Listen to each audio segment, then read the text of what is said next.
Baik, kita masih di Indonesia Bicara dan di kali ini kita masih bicara soal corona dan juga bagaimana penyebarannya melalui udara. Tadi sudah tersambung dengan staf Presiden Dr. Brian, tapi Dr. Brian akan kita coba hubungi lagi karena memang masih dalam rangkaian rapat seperti itu. Dan saya ke Bu Teli dulu ya, Bu Teli. Kalau bicara, oke, kita ke Dr. Brian dulu. Ternyata Bu Teli ya. Kita tahan dulu, Dokter. Ya, saya. Terima kasih bergabung lagi. Saya dengar tadi sempat ada dipanggil Pak Muldoko seperti itu. Ya. Ada arahan apa, Dok? Ada arahan apa, Dok? Ada arahan apa terbaru? Belum. Ini dulu baru nanti saya ke sana. Baik, Dok. Kalau kita juga bicara kait death toll ini ya, death rate. Ini masyarakat juga menjadi agak sedikit parno ya. Bahwa angka kematian di Indonesia kemarin tertinggi kedua dan hari ini mungkin tertinggi di dunia. Apakah pemerintah juga melihat ini sinyal bahwa sebenarnya apa yang sudah dilakukan memang tidak bisa meredam tadi? Ataukah memang ya kalau kita compare apple to apple, kita tidak bisa lihat Indonesia dengan Singapura dengan jumlah penduduknya. Tapi apa pembelaan pemerintah di sini terkait death rate ini, Dok? Oh, seperti tadi yang sudah saya sampaikan bahwa kita ini kan kalau saya melihatnya itu bisa dilihat dari dua kacamata ya. Kacamata pertama bahwa kalau dengan angka 8,3 atau 8,4% ini merupakan signal bahwa we really have benar-benar punya masalah besar yang harus segera kita tangani dengan sangat-sangat serius, lebih serius dari yang sudah-sudah. Tetapi di sisi lain kita juga saya secara profesional lebih melihat karena kita penemuan kasus positifnya yang kurang, kan penghitungan dari death rate tadi dihitung dari jumlah yang meninggal dibagi dengan jumlah kasus positif. Jadi kalau kasus positifnya ini kita tidak sanggup sampai saat ini kita belum maksimal untuk menemukan, otomatis angkanya akan lebih tinggi. Saya lebih melihat seperti ini karena kan kita banyak diwacanakan juga, beberapa pakar juga mengatakan ini fenomena gunung es. Apa yang kita temukan sebetulnya belum mendeskripsikan kondisi yang sesungguhnya.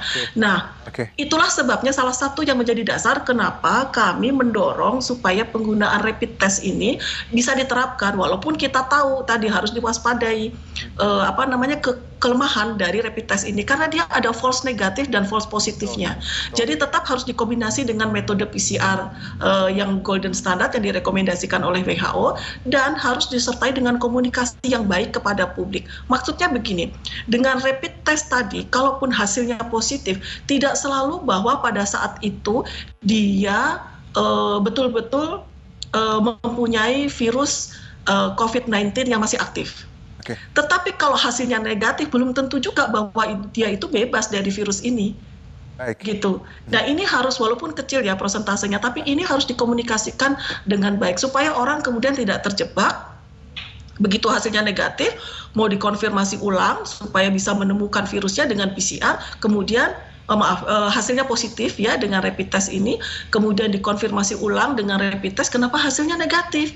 Gitu. Padahal ini dia dulu pernah ada virus ini, kemudian dia sudah membaik, virusnya sudah habis, tetapi antibodinya masih ada di dalam tubuhnya dan ini yang dikenali oleh rapid test ini. Tapi sebaliknya, begitu hasilnya dia negatif, belum tentu juga loh kalau dia itu tidak punya virusnya, makanya harus diulang. Nah ini yang masih kita atur, protokolnya harus disiapkan dulu nih.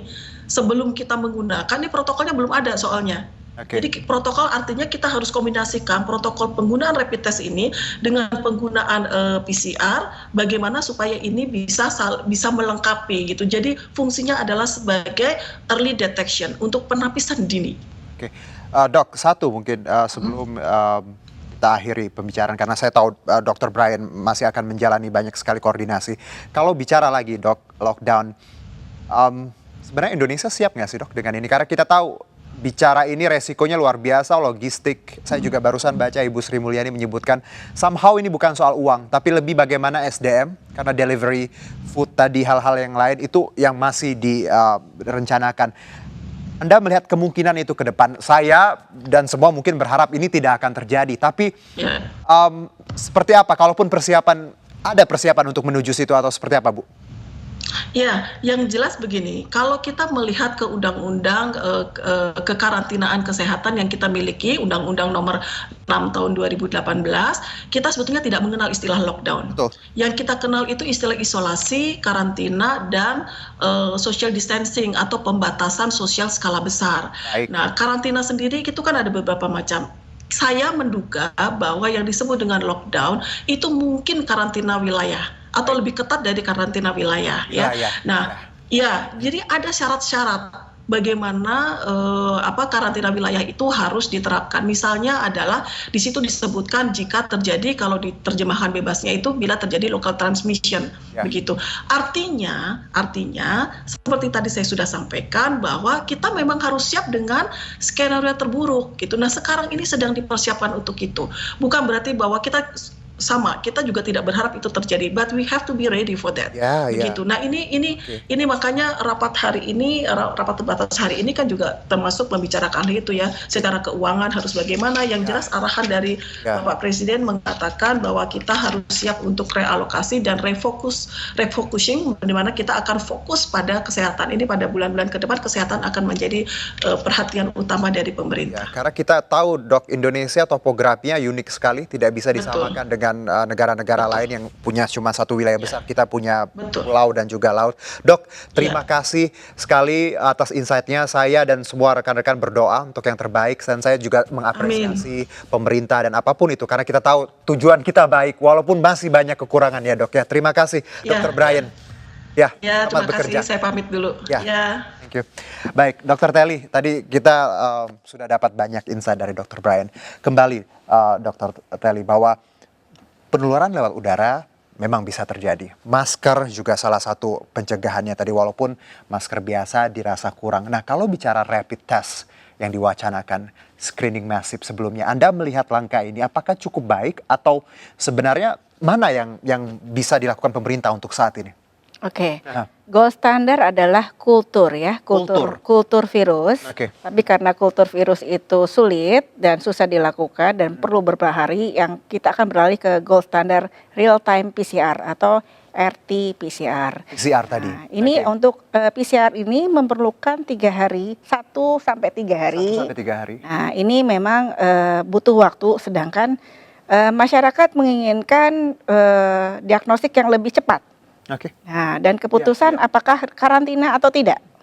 Maka dari dasar inilah membutuhkan alat untuk rapid test, dan juga posisinya bahwa untuk memeriksa real time PCR itu harus di rumah sakit tertentu dan lab tertentu yang harus dengan form rujukan. Memang ini terbatas sekali.